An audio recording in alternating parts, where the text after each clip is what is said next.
Assalamualaikum warahmatullahi wabarakatuh. Waalaikumsalam warahmatullahi wabarakatuh.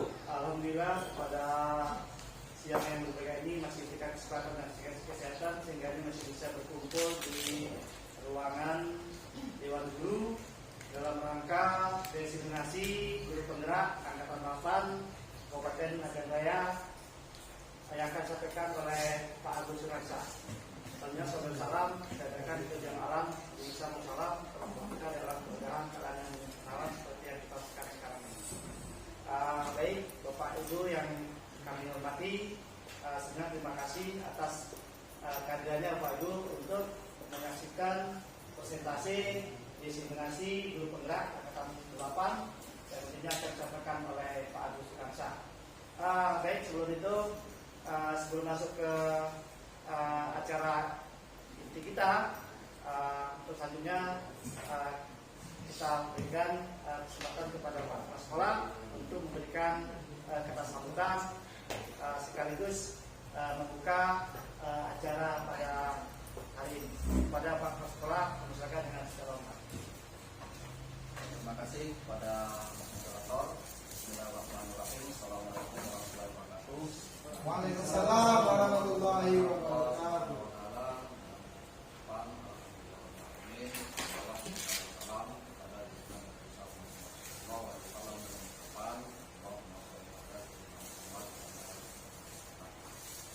Kata hormatan kepada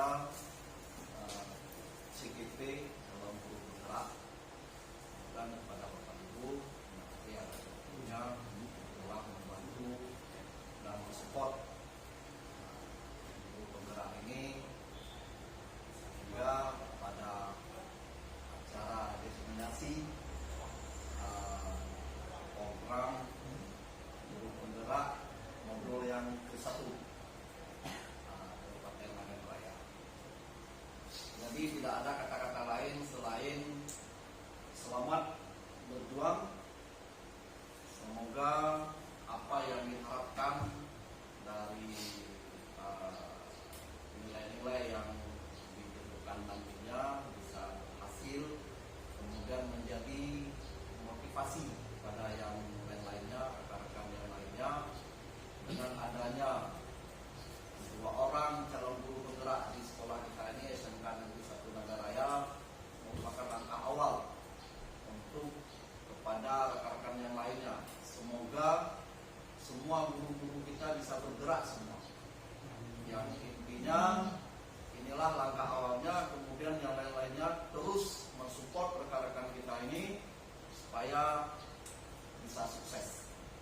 Semoga guru-guru yang ada di SMK Negeri 1 Nagan Raya ini dapat bergerak semua dengan mengikuti CGP, calon guru penggerak yang sekarangnya angkatan 8 dan ada angkatan-angkatan yang selanjutnya. Mungkin ini aja yang dapat disampaikan. Semoga bisa sukses, berhasil dan memberi nilai plus kepada kita semua. Akhiri billahi taufiq wal hidayah. Assalamualaikum warahmatullahi wabarakatuh.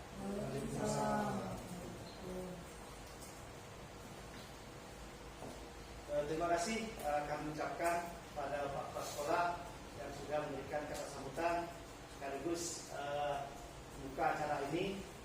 Semoga nantinya acara ini berjalan dengan lancar sebagaimana mestinya. Untuk acara selanjutnya langsung saja kita persilakan kepada pemateri kita, yaitu Pak Agus Surasa, calon guru penggerak Angkatan 8.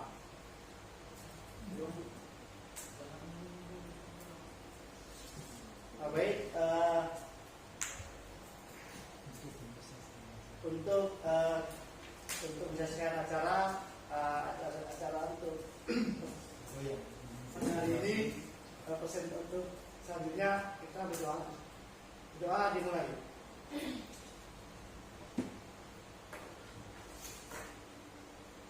Doa selesai. Terima kasih. Baik, Bapak Ibu rekan-rekan sekalian, sebelum mulai ada sedikit pantun pergi ke naik motor sampai ke pasar membeli terasi. Terima kasih saudara moderator, izinkan saya untuk presentasi. Baik, assalamualaikum warahmatullahi wabarakatuh. Waalaikumsalam. Nama saya Agus Suryansah, calon guru penggerak angkatan 8 dari SMK Negeri 1 Nagaraya, yaitu SMK yang kita cintai ini, dari Kabupaten Nagaraya. Sebagai pengajar praktik saya ada Pak Tunaliru di sini. Terus ada fasilitator saya perkenalkan ini Bu Rini Handayani. Di sini saya akan coba untuk mempresentasikan aksi nyata untuk modul 1.4, yaitu mengenai berbagi pemahaman dan pengalaman mengenai penerapan konsep budaya positif. Untuk yang pertama, kita perlu tahu dulu budaya positif itu apa. Nah, di sini sudah saya coba paparkan, yaitu budaya positif ialah budaya positif di sekolah, yaitu nilai-nilai dan kebiasaan-kebiasaan di sekolah yang berpihak pada peserta didik agar mereka dapat berkembang menjadi pribadi yang kritis, penuh hormat dan bertanggung jawab. Itu dari budaya positif. Untuk konsep-konsep budaya positif tersebut ada 7. Yang pertama yaitu perubahan paradigma belajar. Yang kedua, disiplin positif. Yang ketiga, kebutuhan dasar manusia. Yang keempat, motivasi perilaku manusia. Yang kelima, posisi kontrol. Yang keenam, keyakinan kelas. Dan yang terakhir yaitu segitiga evolusi. Nah, untuk yang pertama kita coba lihat dulu perubahan paradigma belajar. Ini yang kami dapatkan dari selama pendidikan modul 1 pada pendidikan guru penggerak. Nah, ini perubahan paradigma belajar. Pada pendidikan pada zaman kolonial Belanda dulu, itu rakyat hanya diajari berhitung, menulis dan membaca seadanya dan untuk kepentingan kolonial Belanda. Di sini hanya untuk kepentingan mereka untuk menjadi tenaga kerja di perusahaan-perusahaan yang didirikan oleh Belanda pada saat itu. Jadi mereka mengajari itu dengan tujuan agar mendapatkan tenaga kerja yang upah murah, karena dari bumi orang yang dijajah gitu ya. Nah, untuk pendidikan paradigma baru sekarang itu sudah berubah. Terjadinya perubahan paradigma di sini, yaitu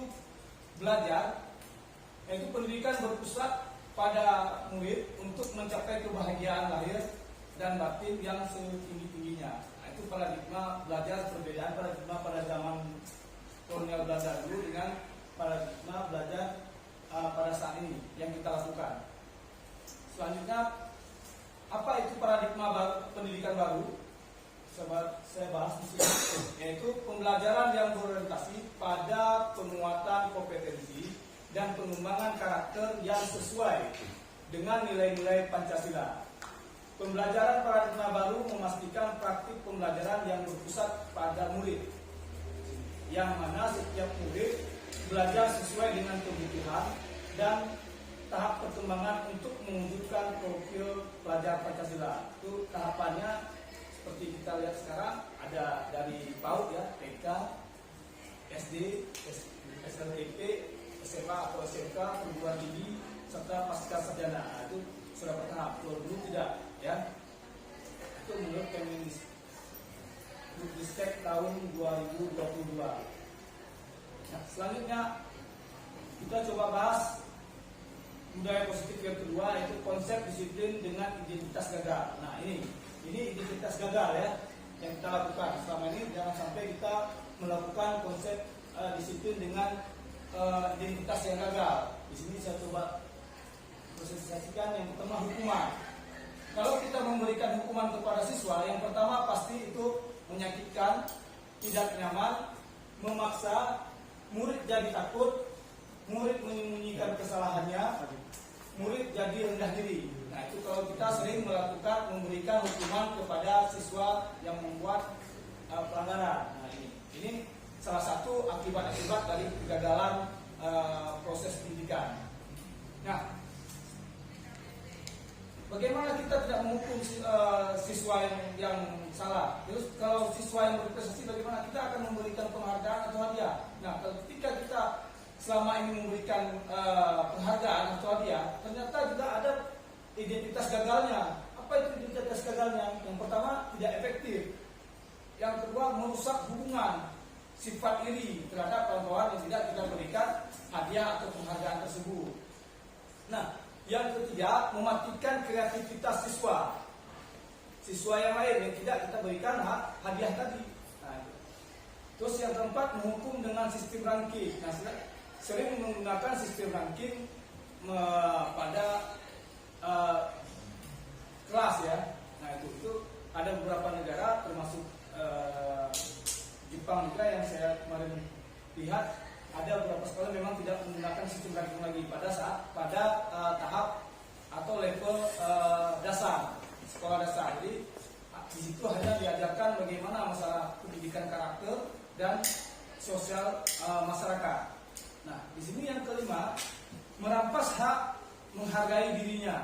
Jadi dia tidak bisa mampu menghargai dirinya lagi ketika kita sering memberikan penghargaan atau hadiah kepada siswa. Nah, itu adalah paradigma konsep disiplin dengan identitas gagal. Itu jangan sampai ke depannya kita coba analisis apa yang kita lakukan di sekolah atau selama kita melakukan praktik belajar mengajar di lokal. Nah, ini adalah konsep identitas gagal. Nah, bagaimana seharusnya? Jadi kan timbul pertanyaan di sini. Bagaimana konsep disiplinnya dengan identitas sukses tersebut?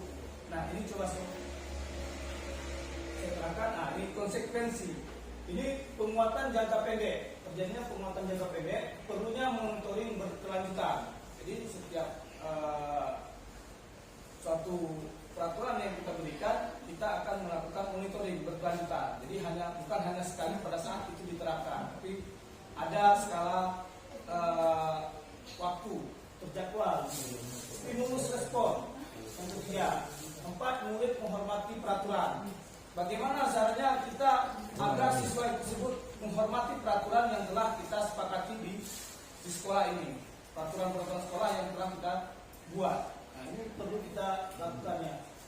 Yang kelima, kehilangan waktu untuk merenungi kesalahan. Nah, itu identitas sukses. Jadi dia kehilangan waktu untuk merenungi kesalahannya. Terus untuk restitusi. Di sini restitusi, murid bertanggung jawab atas perilakunya. Jadi setiap murid, apalagi kita sudah tingkat SMK ini, kebanyakan pria ya, dia harus punya prinsip serta berani mengakui kesalahan ketika dia buat kesalahan, dia bertanggung jawab. Seperti itu. Jadi kita coba ajarkan kepada murid bagaimana cara bertanggung jawab atas perilakunya. Yang kedua, fokus pada pemecahan masalah jangka panjang. Nah, ini ketika dia membuat sesuatu, misalnya merokok, itu jangka panjangnya apa? Itu kita kasih pengertian kepada siswa tersebut. Apa sih pemecahan masalah jangka panjangnya ini? Terus yang ketiga, murid menghormati dirinya dan orang lain, teman, orang tua, guru, dan masyarakat di sekitar tempat tinggalnya. Yang keempat, teori kontrol, dirinya memegang kontrol terhadap dirinya sendiri. Terus yang kelima, murid bersemangat memperbaiki kesalahannya. Nah, kita berikan kesempatan murid agar mempunyai semangat atau motivasi untuk mampu memperbaiki kesalahan-kesalahan yang telah dia buat. Nah, seperti apa konsep disiplin dengan pendekatan restitusi? Nah, di sini kami juga mempelajari bagaimana cara pendekatan disiplin dengan restitusi. Nah, seperti ini Bapak Ibu, bisa kita lihat sebuah cara menanamkan disiplin kepada murid. Ya, yang pertama, kebutuhan dasar manusia. Kebutuhan dasar setiap manusia, termasuk murid kita, itu mempunyai kebutuhan dasar. Ketika kebutuhan dasar dia itu terpenuhi, maka kesalahan-kesalahan yang dilakukan akan dapat lebih diminimalisir. Nah, sini kita harus menganalisis itu setiap siswa itu punya kebutuhan apa sih pada dirinya sendiri. Pertama, manusia pasti mempunyai kebutuhan bertahan hidup di sini. Bagaimana cara dia memenuhi kebutuhan bertahan hidupnya? Makan, minum, ya, pakaian, sandang, pangan, itu adalah kebutuhan dia hidup. Apakah sudah terpenuhi oleh siswa? Termasuk siswa ketika belajar, apakah sudah sarapan, sudah terpenuhi belum? Tapi kalau tidak, pasti itu ada kebutuhan-kebutuhan yang tidak terpenuhi.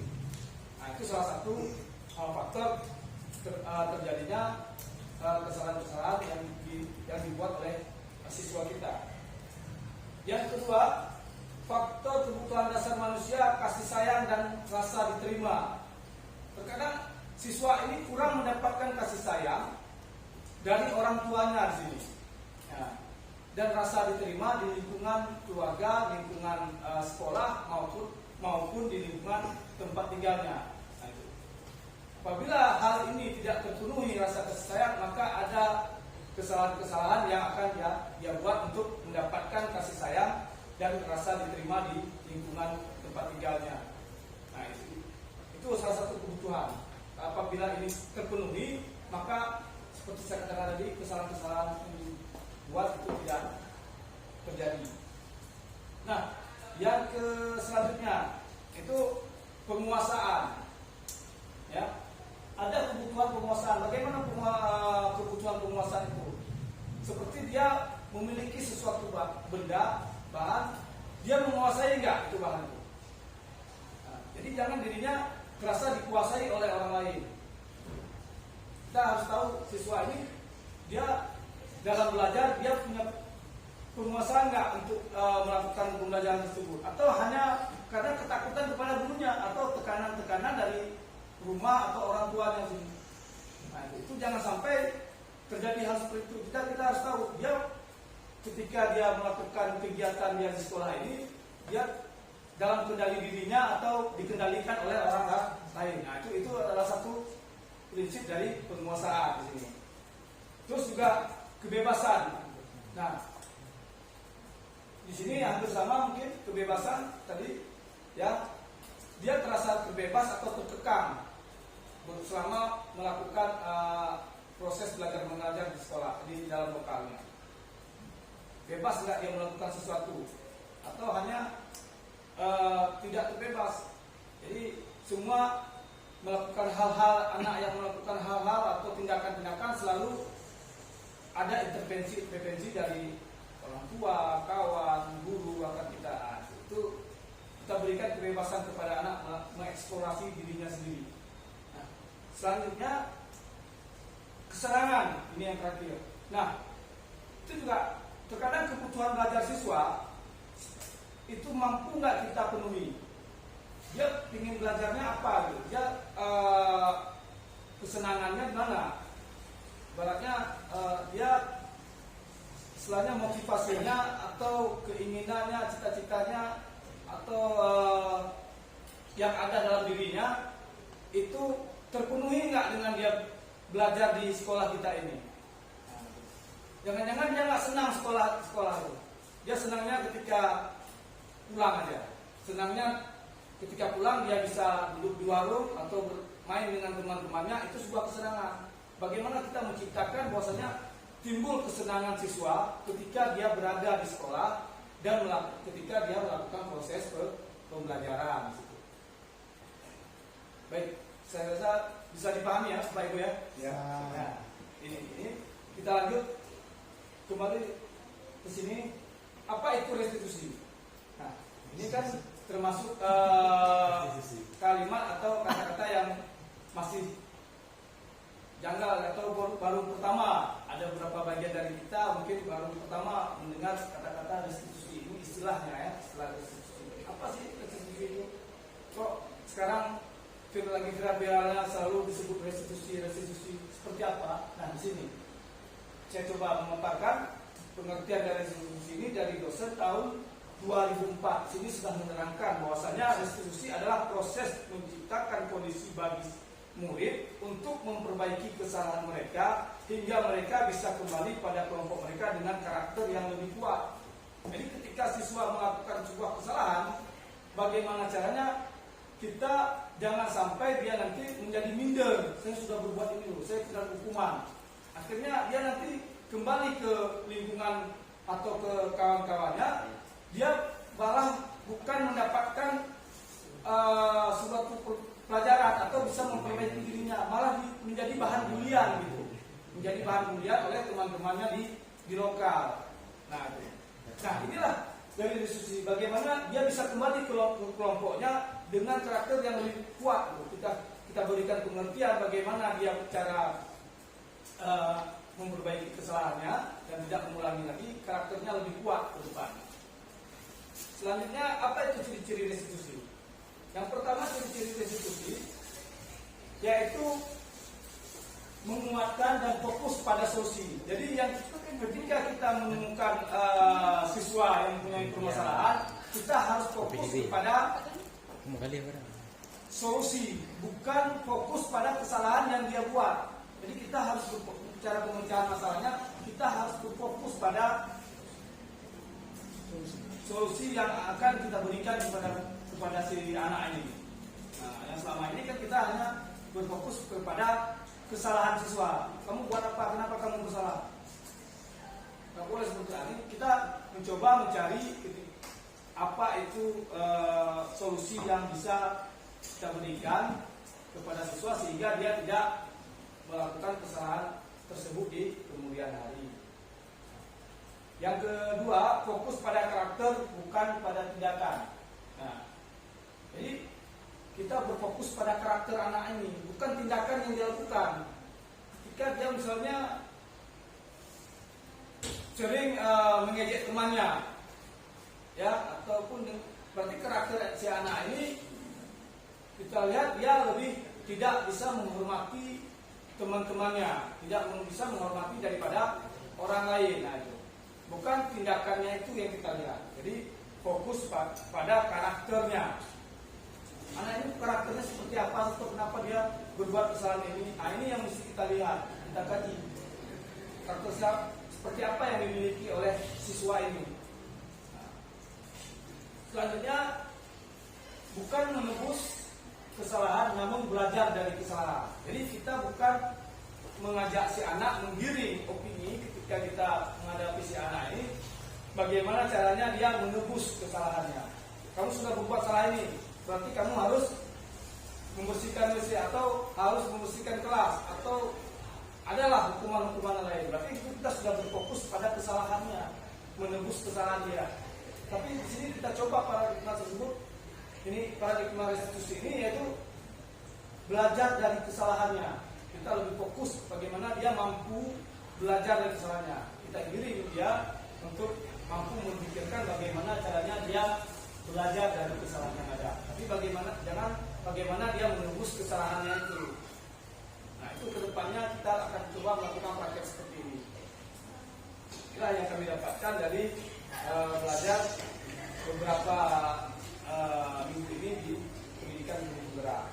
Terus yang ciri restitusi selanjutnya itu mencari kebutuhan dasar yang mendasari tindakannya. Nah, ini yang saya sampaikan tadi, kebutuhan manusia itu dia melakukan hal itu, ada nggak kira-kira kebutuhannya yang tidak terpenuhi? Kebutuhan apa tadi? Kebutuhan kasih sayang, kebutuhan penguasaan, ya, kebutuhan hidup. Nah, itu kebutuhan itu sudah terpenuhi nggak pada dirinya? Nah, itu kita bisa mengorek dari keterangan-keterangan siswa. Jadi biasanya kita kalau bisa ketika kita melakukan konsultasi atau wawancara sama siswa, kita bisa mengenai kebutuhan ini. Sebenarnya dia kebutuhan apa sih yang belum terpenuhi pada diri dia sehingga dia sering melakukan hal kesalahan seperti ini. Nah, itu nanti kita coba penuhi kebutuhannya itu atau mencari solusinya sehingga dia tidak akan membuat kesalahan di kemudian hari. Nah, jadi untuk memperbaiki kesalahannya, kita menawarkan kepada siswa ini, bukan paksaan. Besok Bapak tidak ingin lagi misalnya melihat kamu kenapa, itu paksaan. Itu kata-kata apa? Paksaan sih. Jadi bagaimana kita menawarkan? Apa yang kita tawarkan? Bagaimana caranya agar kamu besok tidak terlambat lagi? Apa yang bisa Bapak lakukan? atau apa yang dari pihak sekolah bisa lakukan agar kamu tidak terlambat lagi. Misalnya dia sering bergadang malam, ya kan? Akhirnya dia terlambat bangun pagi sehingga dia terlambat datang ke sekolah. Jadi kebutuhan dia mungkin kurang kasih sayang dari orang tuanya. Jadi kita coba nanti panggil orang tua siswa, kita coba berkolaborasi bagaimana caranya orang tua siswa memberikan kasih sayangnya kepada anaknya sehingga memperhatikan jam malam siswa, jam tidur anak. Jangan anaknya dibiarkan seperti itu. Nah, jadi kalau kita sudah mencari solusi dengan orang tuanya, nanti kita tawarkan itu, bisa nggak Bapak nanti bicara dengan orang tuamu sehingga kita dapat solusinya. Nah, jadi bukan kita paksakan. Pokoknya saya tidak mau lihat kamu terlambat lagi, awas besok saya hukum. Nah, itu adalah tindakan-tindakan yang selama ini salah kita lakukan terhadap siswa. Jadi kita coba tawarkan solusinya. Atau ada solusi lain dari dia.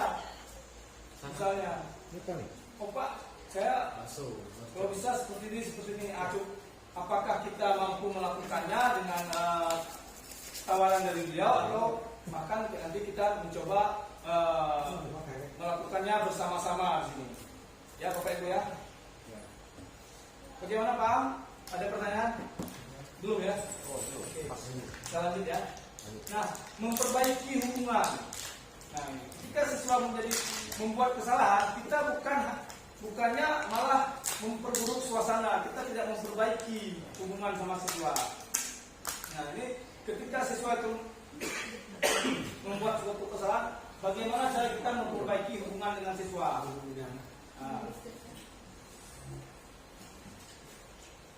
Nah, yang terakhir itu menuntun untuk melihat ke dalam diri siswa ini. Ya, coba kita ketika konsultasi dengan siswa bagaimana, apakah dari yang di atas ini dia sudah mendapatkan solusinya, ada apakah karakternya anak itu seperti apa, kita harus pahami karena setiap anak mempunyai karakter, itu adalah unik, dia mempunyai karakter yang berbeda-beda. Kebutuhan dasarnya apa? Ada nggak kebutuhan dasar yang tidak terpenuhi di sini? Ya, terus kita akan menawarkan solusinya. Nanti ada beberapa solusi yang kita tawarkan. Nanti suruh anak untuk memilih solusi seperti apa yang kita lakukan agar kesalahan tersebut tidak akan diulangi oleh dia. Nah, memperbaiki hubungannya. Mungkin kita dulu dengan anak kurang dekat dengan anak tersebut. Jadi bagaimana kita tawarkan apa sih yang Bapak lakukan untuk memperbaiki atau kita lebih dekat lagi, agar anak bisa bersikap terbuka dengan gurunya, terus menuntun untuk melihat ke dalam dirinya. Nah, di sini ada perbedaan. Nah, ini kita coba masuk ke dalam kasus ya. Di sini ada kasus murid terlambat datang ke sekolah. Ini salah satu kasus, ya. Nah, ketika ini ada beberapa tindakan yang kita lakukan di sini, Bapak Ibu. Nah, ketika kasus murid terlambat datang ke sekolah, ini mungkin banyak terjadi ya, siswa kita terlambat datang ke sekolah, kita akan melakukan 3 tahapan. Nah, ini coba renungkan apa yang selama ini telah kita lakukan. Apakah menghukum, konsekuensi atau restitusi? Nah, ya, yang pertama kita mungkin berada di posisi mana? Ya, saya bukannya kita langsung mengambil kesimpulan, jadi coba kita renungkan sendiri kita di posisi mana di sini. Yang pertama, menghukum murid disuruh berdiri di depan kelas selama 15 menit. Mungkin Bapak Ibu melakukan itu, saya juga pernah melakukan itu. Ya, setiap kita punya kesalahan, mungkin ketidakpahaman kita atau belum lengkapnya ilmu masalah restitusi pada kita. Yang kedua, guru marah-marah terhadap murid sehingga murid menjadi takut. Kita marah-marah siswa, kamu terlambat saja. Nah, ini dia menjadi takut untuk bersikap terbuka dengan kita. Itu yang terjadi. Murid disuruh menulis, saya tidak akan terlambat lagi sebanyak 100 kali. Ya kan ada hukuman-hukuman seperti itu, ya kan, kita berikan kepada siswa kan. Nah, itu akan berefek nanti kepada siswa. Nah, ada yang konsekuensi. Guru memberikan konsekuensi untuk tetap berada di kelas selama jam istirahat berlangsung. Jadi anak tidak diberikan jam istirahat. konsekuensi daripada dia terlambat tadi. Terus juga guru tegas dan siswa menghormati peraturan. Nah, gitu. Nah, bagaimana dengan restitusi? Nah, restitusi di sini guru menanyakan keyakinan kelas dan dirinya, kemudian guru membantu siswa menyelesaikan masalahnya. Nah, ini masalah keyakinan kelas nanti akan kita bahas bagaimana cara membuat keyakinan kelas. Itu kesepakatan kita dengan siswa. Jadi kita mencoba dia untuk menanyakan keyakinan kelas yang mana yang dia telah langgar. Kemudian kita akan membantunya untuk menyelesaikan atau memberikan solusi agar dia tidak melanggar keyakinan kelas lagi. Nah, yang kedua, guru terbuka dan siswa menghormati dirinya dan orang lain. Seperti apa ini? Kan kita bertanya ini, seperti apa guru bisa bersikap terbuka dan siswa menghormati dirinya dan orang lain? Contoh misalnya ya, ketika siswa terlambat, kita coba bersikap terbuka dengan siswa dengan menanyakan, dengan kamu terlambat ada beberapa pelajaran yang terlambat di sini. Kan nanti kamu rugi gitu ya. Ada kerugian ini mungkin akan kamu alami atau kamu yang menanggungnya kalau terlambat seperti ini, atau nanti nilainya akan berkurang, atau ada nanti konsekuensi yang merugikan dirinya dikendali. Terus orang lain juga. Nah, gara-gara kamu terlambat kan terhenti nih pelajarannya nih. Ya, Bapak terhenti pelajaran, seharusnya bisa pelajaran dengan kamu datangnya terlambat sehingga kawan-kawan menjadi terganggu dengan kehadiran dirimu ataupun dengan gara-gara kamu terlambat tadi. Nah, jadi kita memberikan bagi tersebut bagaimana ke depan kita menyelesaikan masalah ini agar tidak ada yang dirugikan di antara kita dengan keyakinan yang telah kita sepakati tadi. Gitu. Nah, ini untuk kasus siswa yang terlambatnya. Kira-kira kita sekarang berada di posisi mana, Bapak Ibu? Gimana nih Pak Sulaiman? Kira-kira Bapak sering melakukan hukuman ketika siswa terlambat, melakukan konsekuensi atau restitusi? Tindakan apa yang kita lakukan yang selama ini? Hukuman. Yang sering? Hukuman ya? Ya, Bu Tria hukuman. Kalau saya konsekuensi aja itu. Konsekuensi ya? Guru memberikan konsekuensi setiap nada ya. Guru tegas dan menekankan kepada siswa untuk selalu taat peraturan sekolah. Jam hadir jam 7.45, ya, kita tegaskan dari peraturan. Nah, ini yang sering-sering kita lakukan. Nah, ke depan kami mempelajari bagaimana melakukan restitusi di sini. Guru penggerak ini mempelajari pendidikan di modul 1 ini bagaimana melakukan restitusi terhadap siswa, bukan hukuman, bukan konsekuensi di sini. Nah, ini coba kita dalami ya. Baik, selanjutnya, nah ini contoh penerapan 5 posisi kontrol. Ya, murid tidak memakai atribut lengkap, ini kasusnya ya. Murid tidak memakai atribut lengkap saat upacara. Nah, di sini ketika kita berada pada posisi kontrol penghukum, kita pasti melakukan hal ini. Patuhi aturan sekolah, lalu berdiri di barisan yang lain. Nah, itu. Kita menghukum siswa di sini, ya. Berdiri di barisan-barisan yang tidak menggunakan atribut yang lengkap. Nah, bagaimana cara posisi kontrol kita membuat merasa bersalah? Di sini kita mengontrol diri kita. Hal apa yang mesti kita lakukan terhadap situasi ini? Ya kan? Ini ada 5 posisi kontrol. Pertama menghukum tadi, yang kedua membuat merasa bersalah. Kita akan bertindak seperti ini. Berapa kali Bapak bilang sama kamu, Bapak kecewa sama kamu? Bapak sudah berapa kali bilang sama kamu? Ya, jangan lupa menggunakan atribut protokol untuk upacara ya. Sini upacara bendera ya. Nah, Bapak kecewa sama kamu. Kemarin kamu sudah mengatakan tidak mengulanginya. Sekarang kamu ternyata masih mengulanginya. Itu kalau kita melakukan hal tersebut berarti kita berada pada pembuat rasa bersalah kepada siswa. Siswa merasa bersalah, sudah mengecewakan gurunya. Nah, bagaimana dengan posisi teman? Kita memposisikan diri kita sebagai teman siswa. Jadi kita akan mengatakan, ayolah Sakti, buat Bapak guru bangga. Kali ini tidak apa-apa kamu berbuat salah. Besok jangan lagi, atau minggu depan jangan seperti itu. Berarti kita sudah lebih sikap terbuka kepada siswa kita, sudah menganggap siswa itu sebagai kita memposisikan diri kita sebagai teman pada siswa. Nah ini. Jadi ayolah tertib, yang tertib. Ya buat bapak guru bangga. Kali ini tidak apa-apa kamu yang bersalah, tapi ke depan jangan sampai diulangi lagi. Nah ini pemantau. Ini kita pada posisi kontrol diri kita sebagai pemantau. Kan ada kita hanya memantau saja, ya. Di sini kita akan melakukan hal seperti ini. Ini salah satu contohnya. Kamu sudah melanggar apa peraturan sekolah kita dan apa konsekuensinya. Nah, kita kontrol siswa. Kamu sudah melanggar nih hari ini. Apa sih peraturan sekolah kita? Kamu tahu nggak peraturan sekolah kita apa? Dengan menggunakan atribut yang lengkap dan pada saat upacara. Nah, itu. Jadi apa konsekuensi yang harus kamu terima? Nah, itu masih yang konsekuensi tadi. Kita memposisikan diri kita sebagai pemantau. Nah, ini yang diharapkan sekarang, yaitu sebagai manajer. Dari restriksi kita menjadi seorang manajer. Apakah kamu tahu kesalahan kamu? Nah, kita tanyakan kepada anak.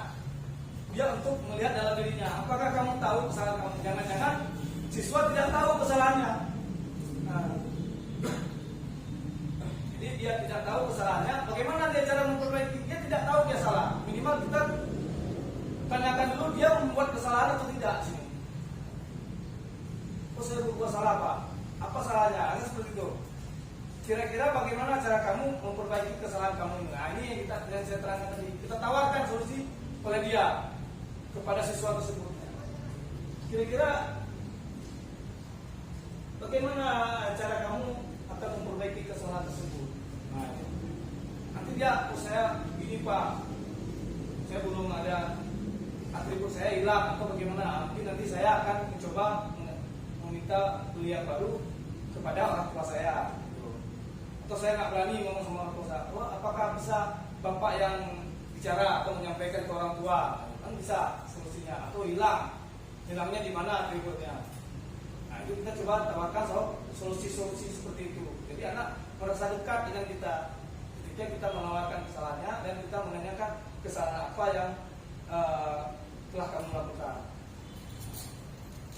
Nah, itu yang kita harapkan kita berada pada posisi manajer.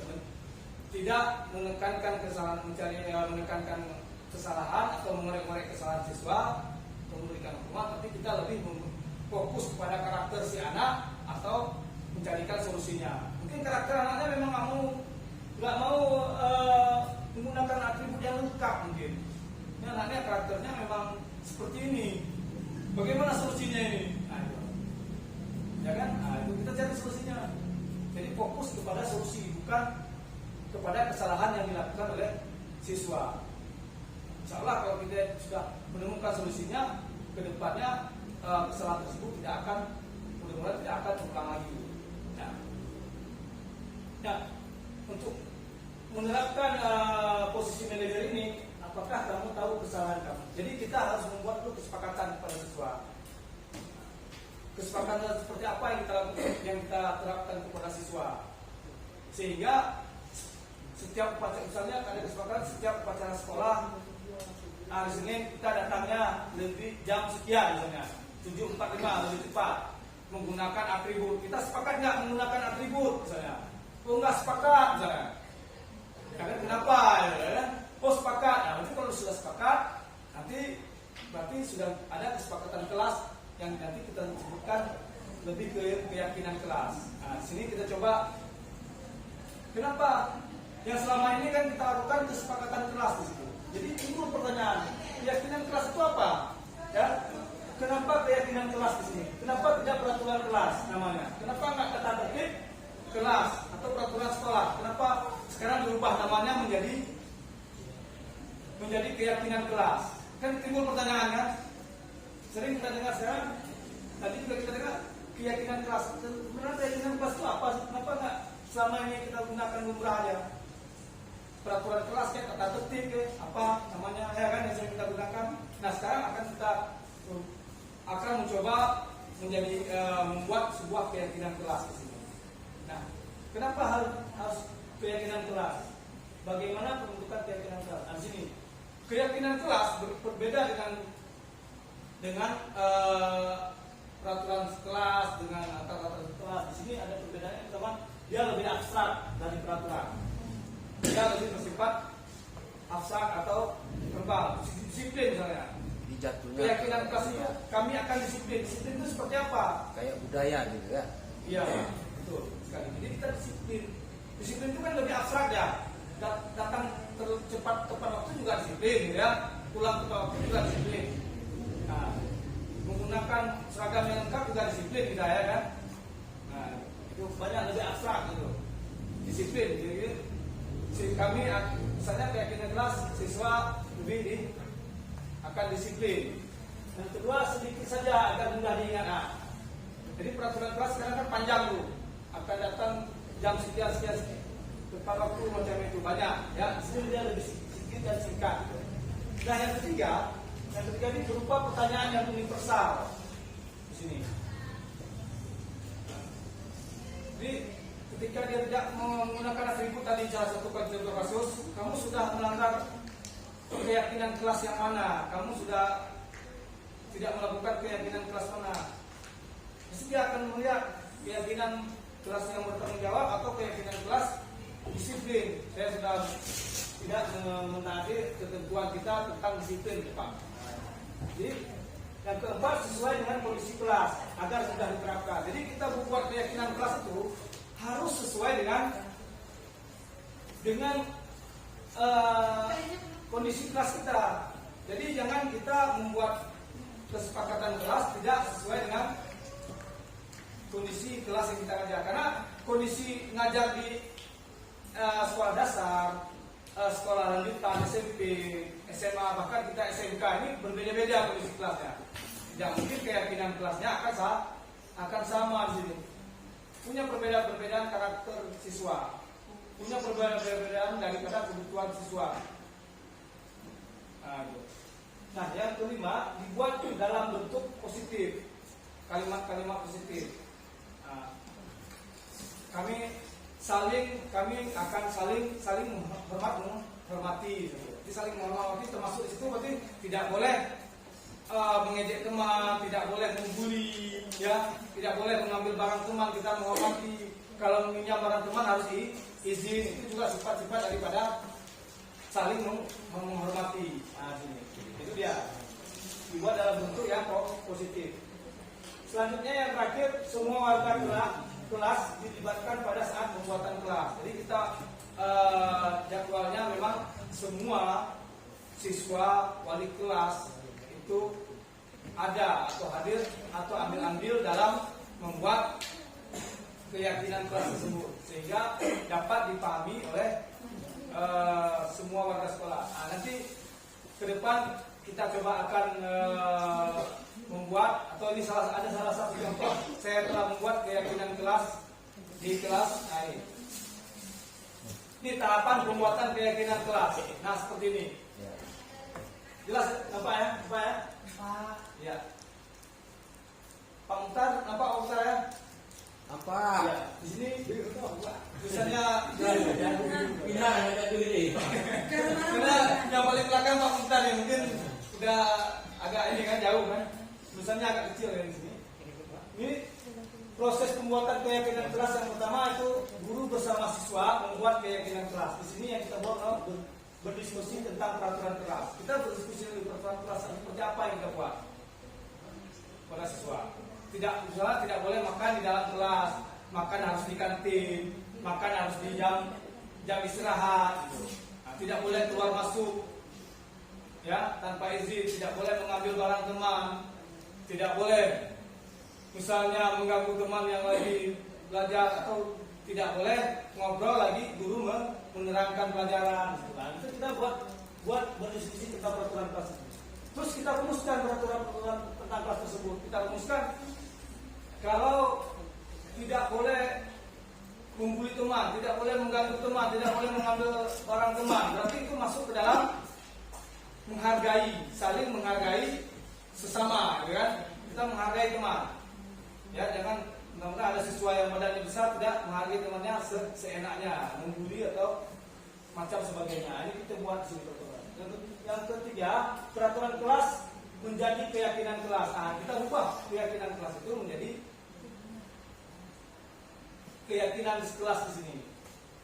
Nah, ini seperti saya katakan tadi, misalnya makan harus di jam istirahat, harus itu masuk dalam disiplin di situ. Jadi kami akan nanti kata-kata kami akan disiplin, akan saling menghormati, ya, akan menjaga kebersihan. Jadi terus setelah dibuat keyakinan kelas itu oleh siswa nanti, ini seperti di gambar itu, ya. Nanti kita akan tempelkan catatan itu akan kita tempelkan nantinya di depan kelas, di dinding kelas kita agar mudah diakses atau dibaca oleh siswa setiap saat. Nah, itu. Jadi kita tempelkan keyakinan kelas itu langsung di dalam kelas yang telah kita buat tersebut. Saya rasa mudah ya kita buatnya ya. Mudah. Bisa ya, gerak ini mudah sekali tempel. Terus keyakinan kelas seperti apa? Nah, ini contoh-contoh keyakinan kelas mungkin kita masih ngambang keyakinan kelas itu seperti apa. Nah, ini contohnya. Ya, ini ada beberapa contoh keyakinan kelas. Misalnya bertanggung jawab mengerjakan tugas piket. Nah, itu contoh salah satu keyakinan kelas.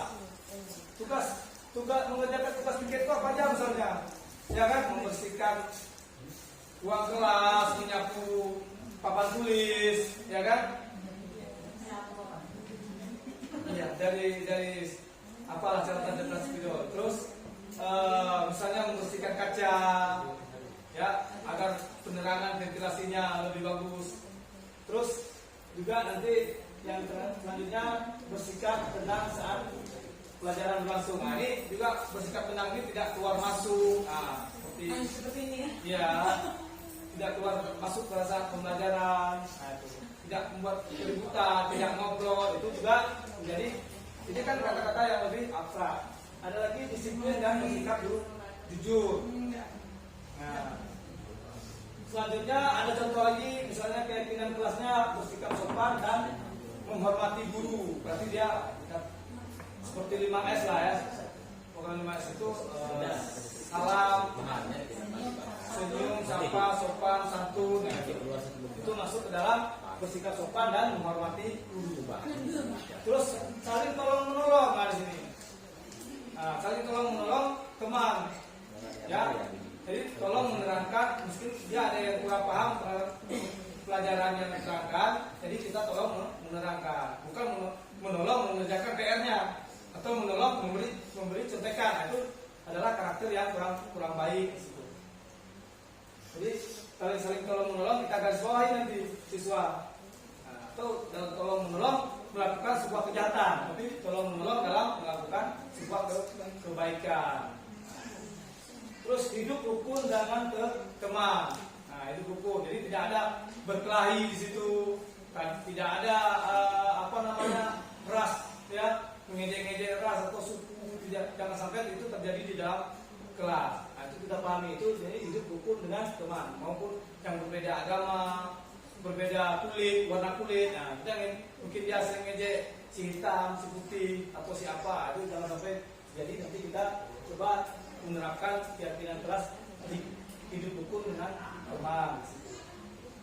Nah, saya rasa ada pertanyaan di sini masalah melakukan keyakinan kelas, bagaimana kita terapkan nanti di kelas sebelum kita lanjutkan. Jadi keyakinan kelas ini bisa berbeda-beda setiap kelasnya. Iya Pak. Ya, setiap kelas. Jadi keyakinan kelas memang tergantung kita buat guru yang bersangkutan gitu. Gimana Pak? Tergantung guru yang masuk ke dalam kelas. Tidak universal gitu. Baik Pak. Dapat? Ya. Untuk keyakinan kelas ini dibuat oleh siswa dan wali kelas. Oh, wali kelas. Jadi saya terangkan siswa dan wali kelas, warga kelasnya nanti itu diterapkan. Makanya nanti ditempelkan di dinding sehingga guru mata pelajaran yang masuk tahu misalnya ini seperti ini sudah kita tempelkan. Berarti ini ada keyakinan kelas seperti ini di kelas ini. Bisa saja berbeda dengan kelas lain atau kelas sebelah, bisa berbeda tergantung kesepakatannya. Misalnya, Pak kami nggak mau disiplin Pak atau bersikap jujur.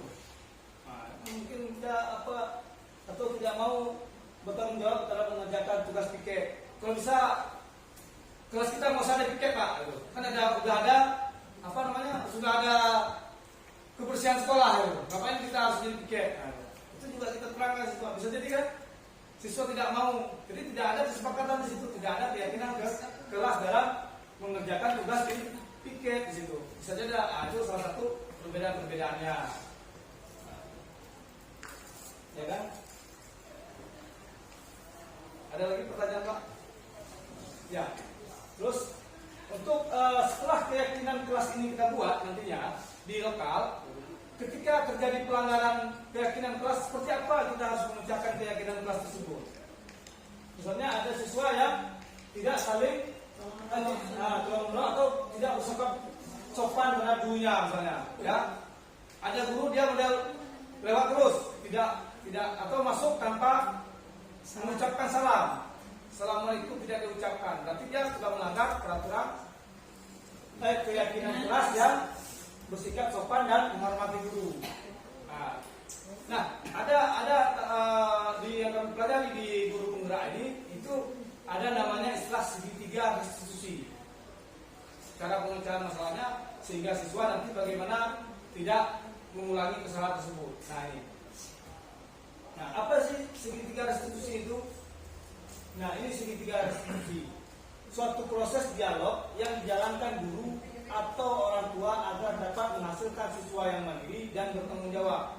Berarti di situ ketika siswa melanggar keyakinan kelas tersebut, kita melakukan proses dialog sama siswa, bukan langsung memarahi, langsung mengambil tindakan gitu. Jadi kita coba melakukan proses dialog maupun. Dan ini juga bagus kita terapkan bukan hanya di sekolah, tapi bagi kepada anak kita di rumah.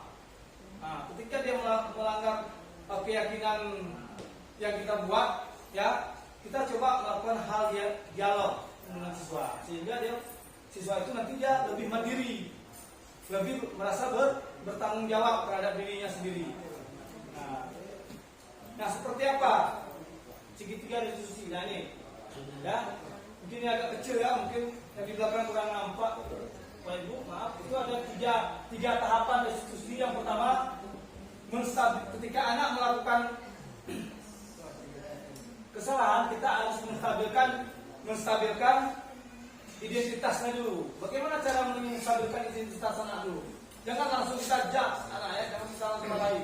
Tapi kita menstabilkan identitasnya. Setiap orang pasti pernah melakukan kesalahan. Jadi kita panggil anak, misalnya ya, siswa terlambat.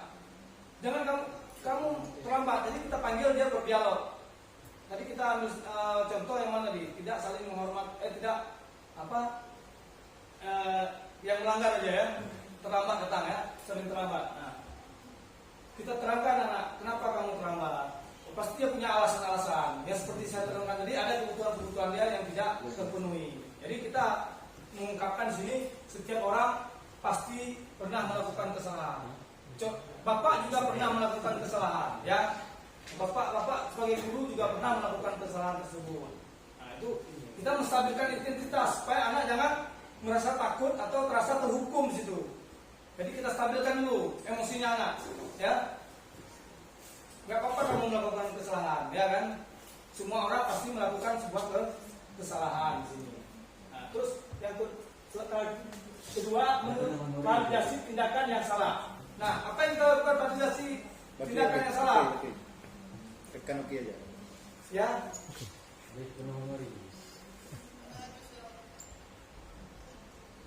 Ya, apa yang kita lakukan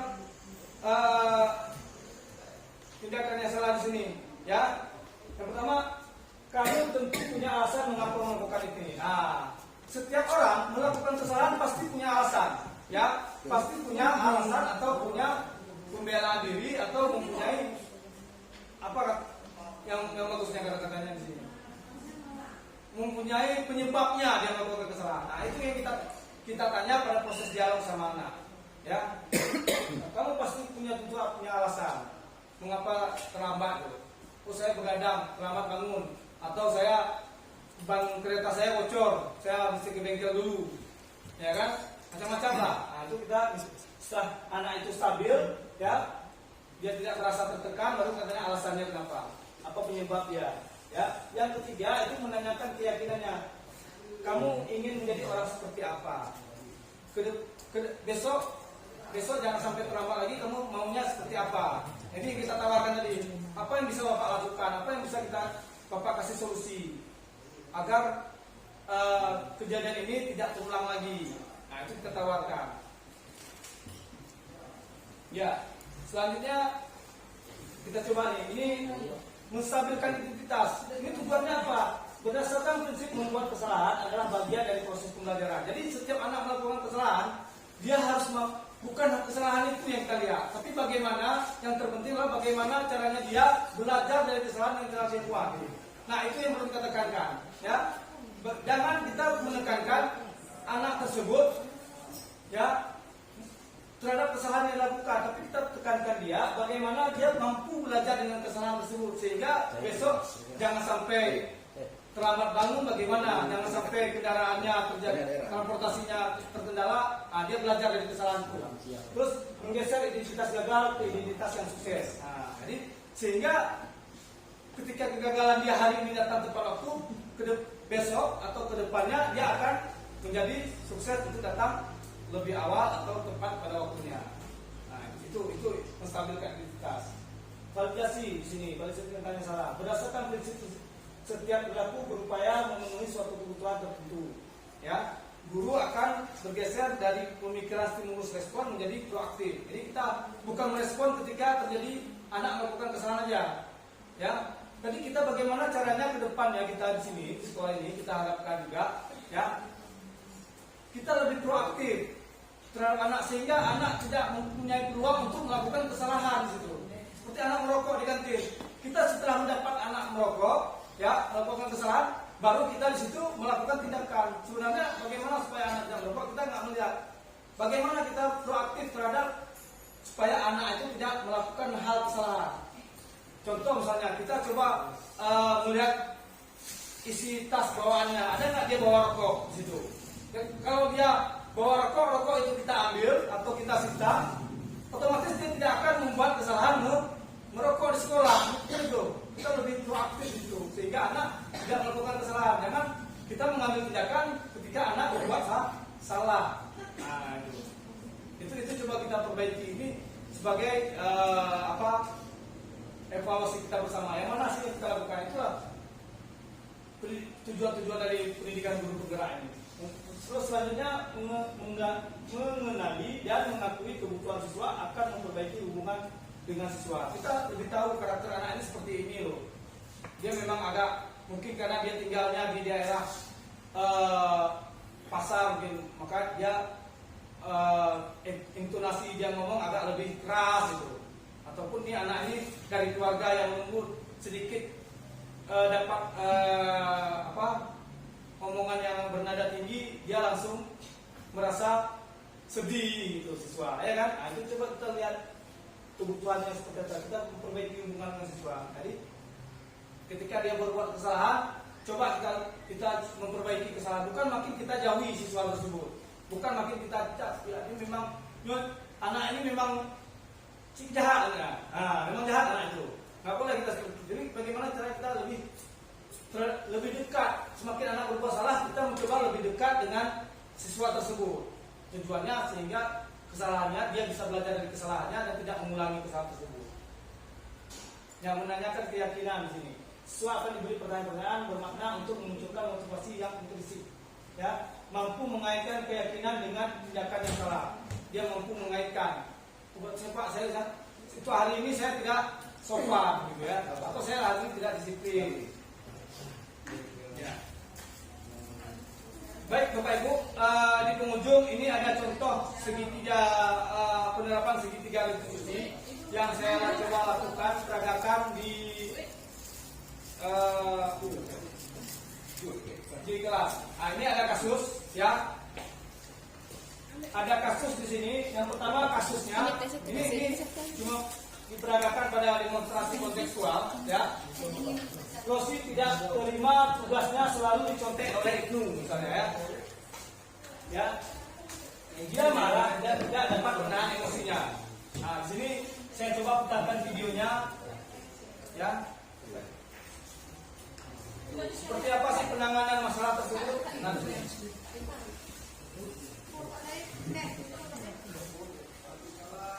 Nah, ini adalah saya mencoba mendemonstrasi kontekstual terhadap pelaksanaan tak muncul ya Bu Ida tadi.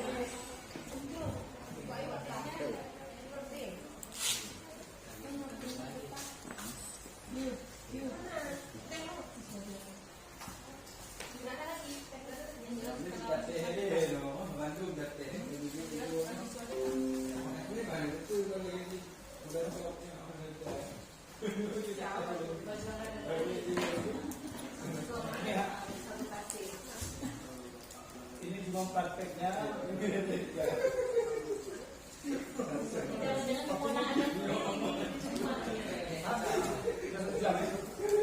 ini dalam satu praktek. Mungkin di sini videonya, suaranya kita nggak menggunakan apa ya, komputer. Nanti bisa saya bagikan di grup WA kita supaya bisa menjadi contoh bagi yang lain di sini.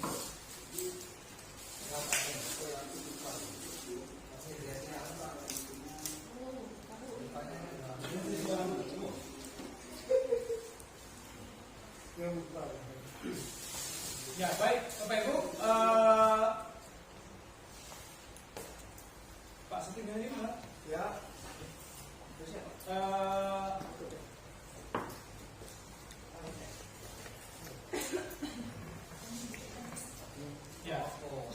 Cukup sekian presentasi diseminasi ini dari saya sebagai guru penggerak, calon guru penggerak angkatan 8.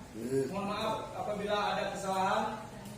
Saya akhiri dengan sebuah pantun. Siap. Jadi awalnya dengan pantun tadi, kita akhiri dengan sebuah pantun. Jalan-jalan ke Nagan Raya, mari mampir membeli avokat. Sekian presentasi dari saya. Semoga berguna dan bermanfaat. Asa air. Assalamualaikum warahmatullahi wabarakatuh. Assalamualaikum.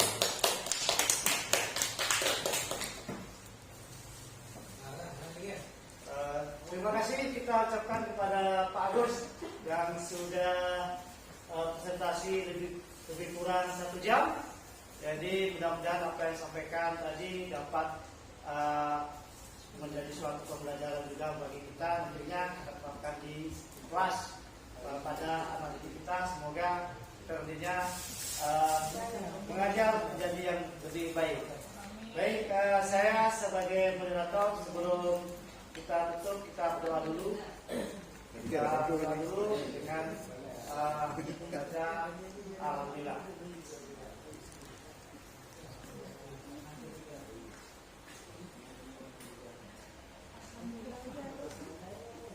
Terima kasih sekali lagi atas perhatiannya pada Bapak Ibu yang sudah mendengarkan pemaparan presentasi Agus Sudarsa. Semoga sukses menjadi guru penggerak dan bergerak dan menggerakkan guru-guru di Nagan Raya. Saya sebagai moderator dari awal sampai akhir kalau ada kata-kata yang salah saya mohon dimaafkan. Sekian, saya akhiri. Assalamualaikum warahmatullahi wabarakatuh. Waalaikumsalam. Baik, assalamualaikum warahmatullahi wabarakatuh. Apa kabar semua, sehat? Pada hari ini kita pertemuan pertama di semester ini. Kalian sekarang sudah kelas 11 semester 3. Untuk kegiatan belajar kita selama 1 semester ini, kita coba membuat peraturan kelas kita agar pembelajaran kita 1 semester ke depan bisa berjalan dengan baik ya. Sepakat ya semuanya ya? Sepakat. Ini jurusan teknik.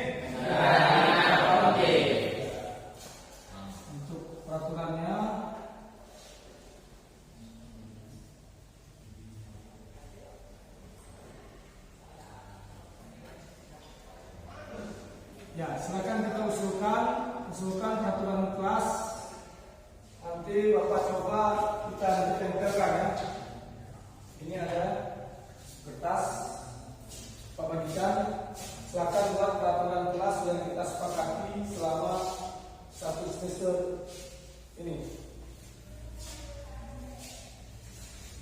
Bagi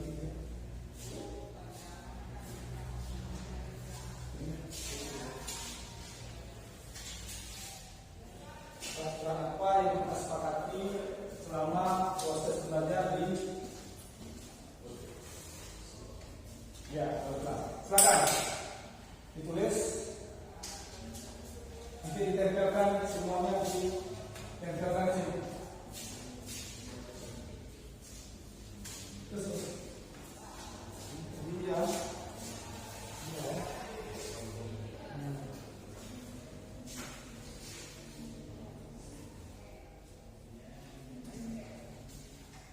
Silakan usulkan sebanyak-banyaknya peraturan kelas yang kita sepakati.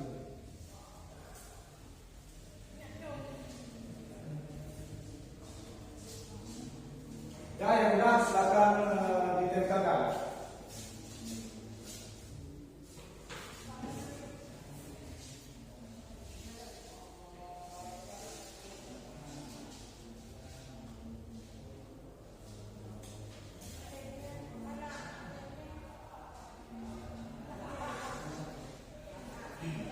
Dah silakan. Yang udah tempelkan terus apa? Yang udah tempelkan terus. Silakan maju.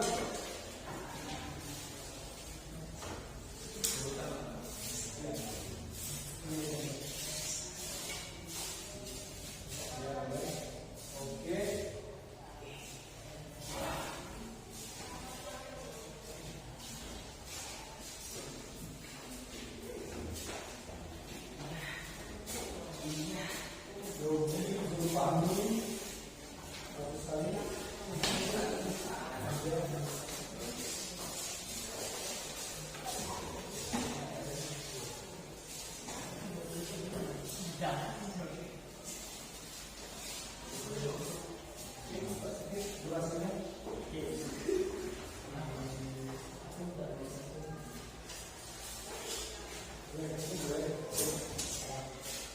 Ya, baik.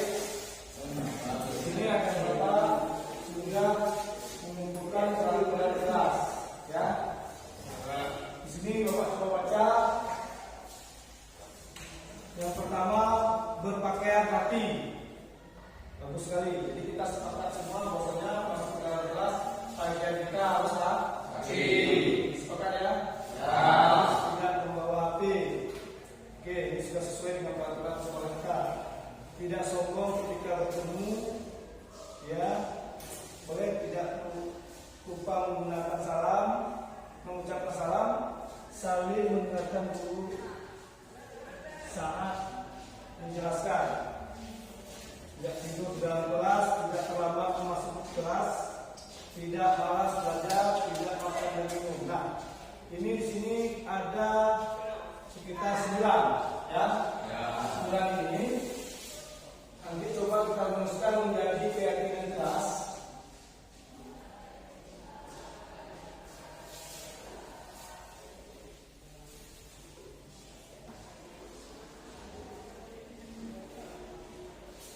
Keyakinan kelas, ya. Coba siapa yang bisa merumuskan? Ya, ini kita coba ubah ke kata-kata yang bermakna positif. Contohnya ini, tidak lupa mengucapkan salam. Berarti sebaiknya mengucapkan salam ketika masuk ke dalam kelas. Oke, coba ditulis. Ya, boleh tulis.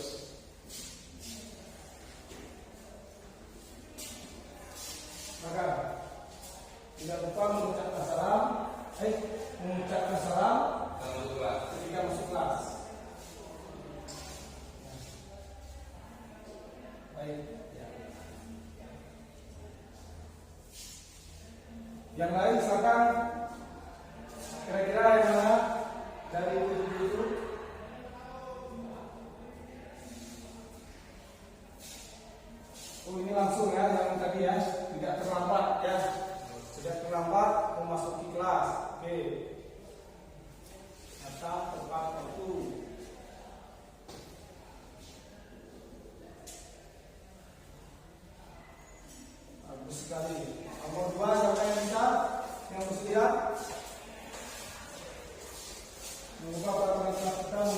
pimpinan kelas, silakan nomor 2.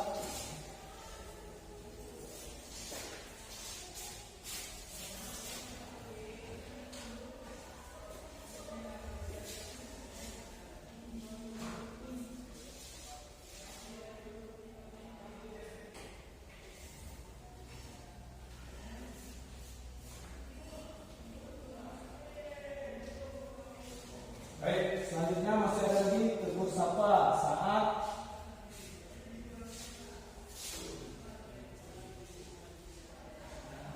bertemu. Ya, bertemu. Oke, selanjutnya Alif bisa tambahkan. Silakan. Nomor 3.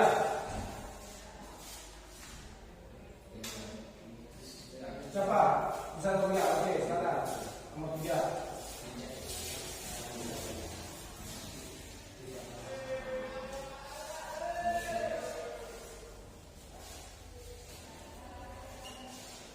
Yang nomor 4 ada, masih ada? Ada.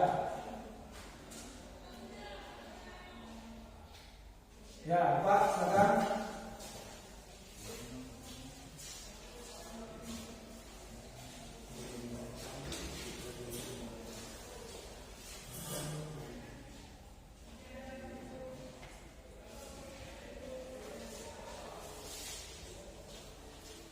Masih ada lagi kira-kira seperti dengan kelas yang akan kita sepakati?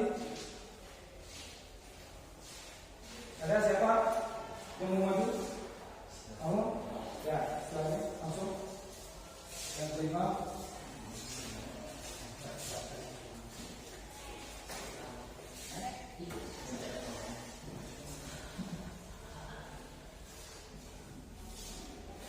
Masih ada lagi? Ada?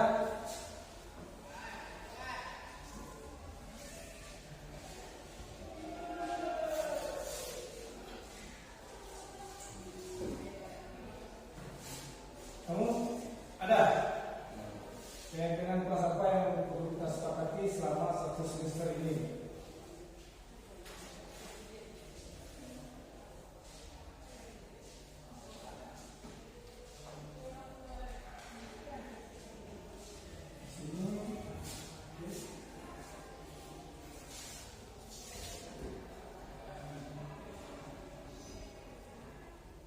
Oke, silakan.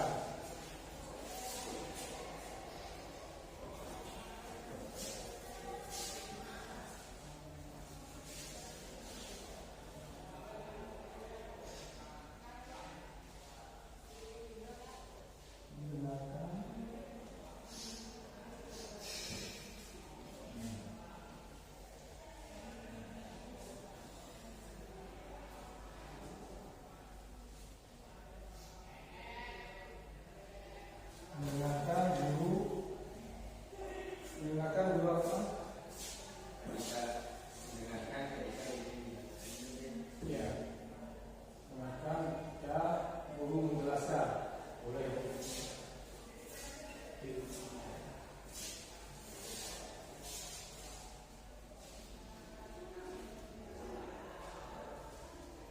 Ya, baik.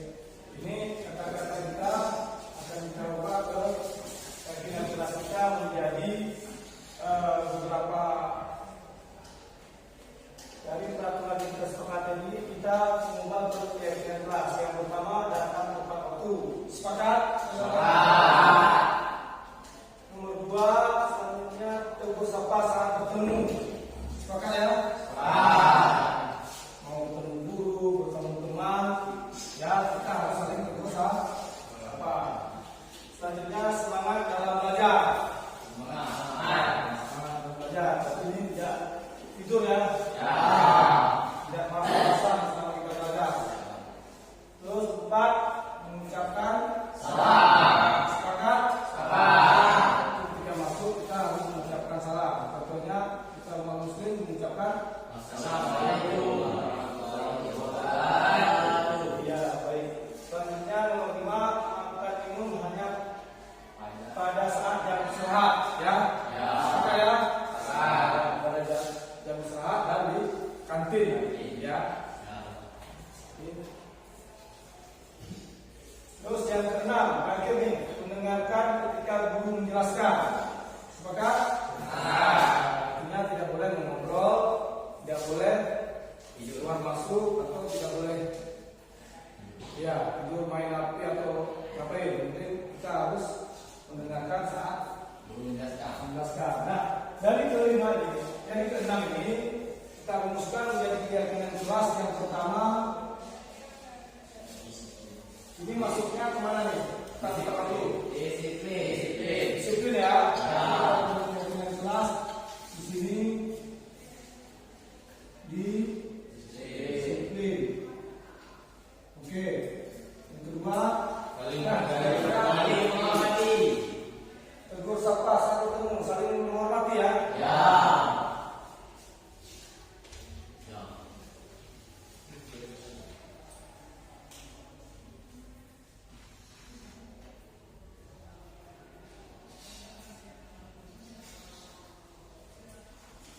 Menghormati. Nomor tiga, apa kira-kira ini masuknya ke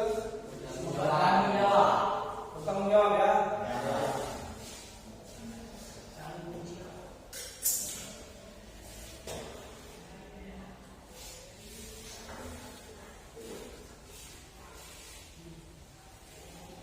Nomor 4, mengucapkan salam. Ini masih kemana nih? Sopan dan santun ya. Baik. Sopan santun ya.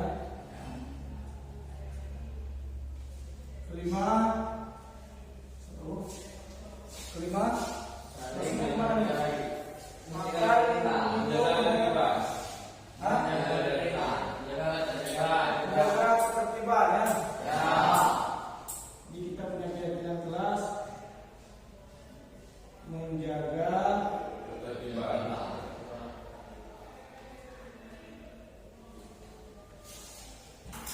Enam, saling menghargai. mendengarkan ketika guru menjelaskan. Berarti kita sepakat untuk saling Menghargai. ya. Saling menghargai ya.